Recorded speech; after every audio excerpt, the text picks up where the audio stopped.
I am a 28-year-old male, and as it comes, I am also very money hungry. After my graduation from college, I got straight into working full-time. Except before I could start chasing money, I had to go through extensive sets of interviews at various companies. Many of these interviews, however, were all over the country. The job I had at the time sucked, and the move across the country at the time was for a position that would open many doors for me, like corporate skills, training, and of course, the salary increase. Now, these interviews are for corporate positions. They would require me to take time off from my day job in order to interview. So I took Friday off with the intention of leaving Thursday evening. It was a long drive ahead for me. The GPS noted 8.5 hours until I'd make it to the hotel I'd be staying at. I sighed, turned on the engine, and pulled out of the drive. After a long day at work and the stresses of these interviews, the last thing I wanted to do was drive my sleep-deprived self for almost 9 hours to a probably disgusting hotel to be interviewed in the morning. 4 hours into the drive, I found myself struggling to think straight. I could see and drive fine, but I guess the tiredness was slowly catching up with me. I picked up an empty cup of coffee, which I had finished maybe an hour ago, just to sip on the little puddle of liquid that had collected at the bottom of the cup. It was 1 a.m. now, and I had a little over an hour left in the drive. There were very few other cars on the road, it being a weeknight. I began to feel really sleepy, but I was glad that the drive was mainly behind me. Suddenly, something caught my eye. An animal? I wasn't sure. It appeared to be standing on 2 feet on the side of the highway. I passed it quickly, but as I did, its head moved, so it stayed locked onto my car. I smiled and shook my head. I was sure I was just tired, and it was just a deer that my brain made out to be some animal-human hybrid. As odd as it now sounds, it was refreshing to have something new to think about rather than the constant internal fight to stay awake. Maybe only 2 miles down the road, something frightening happened. As I was passing a billboard advertising a state in the local area, the display's lights illuminated yet another deer standing on its hind legs. "What the fuck?" I mumbled again. This thing turned its head to face my car while standing perfectly still. This time I got a better look. It also stood on 2 legs. It also appeared to be a deer, but its head, especially the eyes and mouth, looked lifeless. My eyes followed down the animal's neck to its torso. My lips moved, but nothing came out. It was a deer head. A fucking deer head. It was a person wearing a fucking deer head. I pushed the gas pedal down, flat to the floor. The road seemed to stretch endlessly ahead of me. I replayed the image of the person wearing the deer head in my mind. Was this some kind of prank? No, it can't be. I'm tired. Yes, that's it. Just tired.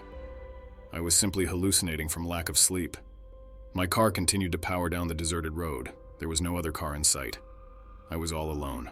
Just me and those goddamn hallucinations. I rubbed my eyes with my thumb while shaking my head. This was unbelievable. Almost as soon as I moved my thumb from my eye, I saw it again. This time, the figure stood in the middle of the road, illuminated by my headlights. Shit! I slammed on the brakes, the car skidding slightly as it came to a stop. The figure didn't move. It just stood there, wearing the same deer head, its lifeless eyes staring directly at me. My breath hitched as I gripped the steering wheel tightly and swallowed hard. Suddenly, I honked the horn, somehow hoping it would scare the figure away, but it stood still, cocking its head to the left, staring directly at me. Leaning its head straight again, not breaking its gaze, it stepped forward. Then again. And again? That thing was heading towards me. I reversed the car a few feet, then swerved around the figure, praying that it wouldn't try to stop me. As I passed by, I glanced in the rearview mirror and saw it still standing there, its head slowly turning to follow my car.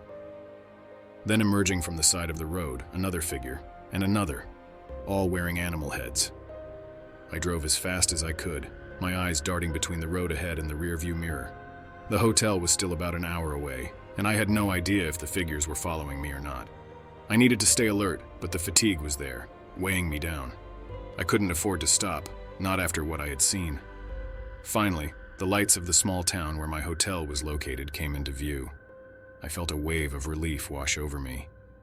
I pulled into the hotel parking lot and quickly parked the car. At the wheel, I leaned into the seat, letting out a big sigh. My hands were shaking as I grabbed my bag and headed inside. The lobby was quiet, with only the night clerk at the desk. I checked in as quickly as I could, avoiding any small talk and eye contact. The clerk handed me the key, and I made my way to my room, locking the door behind me. I leaned against it, taking a deep breath to calm myself. Inside the room, I tried everything to relax. I took a quick shower to wash away the stress of the drive and changed into some comfortable clothes. I collapsed onto the bed, but sleep wouldn't come easily. Every time I closed my eyes, I saw the figure with the deer head staring back at me. I decided to distract myself by watching some TV. I flipped through the channels aimlessly until I found some boring infomercial that I hoped would lull me to sleep. Eventually, exhaustion overtook me, and I drifted off. The next morning, I woke up to the sound of my alarm. For a moment, I forgot about the night before. But as I got ready for my interview, the memories came flooding back. I felt a knot of anxiety in my stomach. I made my way to the corporate office, where the interview was scheduled. As I sat in the waiting area, I couldn't shake the feeling of being watched. The receptionist called my name, and I stood up, trying to compose myself. I needed to focus on the interview, I told myself. The interview went well, but I found it hard to concentrate fully. My mind kept drifting back to the figure on the highway. I thanked the interviewers and left the building, feeling a mix of relief and unease. I decided to stay one more night at the hotel to rest before driving back. That evening, I went out to a nearby diner for dinner. As I ate, I overheard a conversation at the next table. A group of locals were talking about strange occurrences on the highway late at night. I almost choked on my goddamn food. "Yeah, people have been seeing some weird stuff out there," one man said. "Figures wearing animal heads just standing by the road. Creeps the hell out of me." I couldn't believe what I was hearing. I wasn't the only one who had seen them. That means they weren't hallucinations. They were real. I finished my meal quickly and returned to my hotel room, locking the door securely behind me. That night, I barely slept. The next morning, I checked out early and got back on the road so I wouldn't be driving in the dark. As I drove, I couldn't help but glance at the sides of the road, half expecting to see another figure. Although it would have made a better story to tell, the drive home was uneventful, but the memory of that night has obviously stayed with me. The job offer eventually came through, and I accepted it, grateful for the opportunity and the fresh start it provided. To this day, I am still working at that company. I must say my coworkers love this story too. But every now and then, when I'm driving late at night, I think about those figures with the lifeless eyes, and I can't help but wonder what they were and why they were there. It remains a mystery, and one that I hope never to encounter again.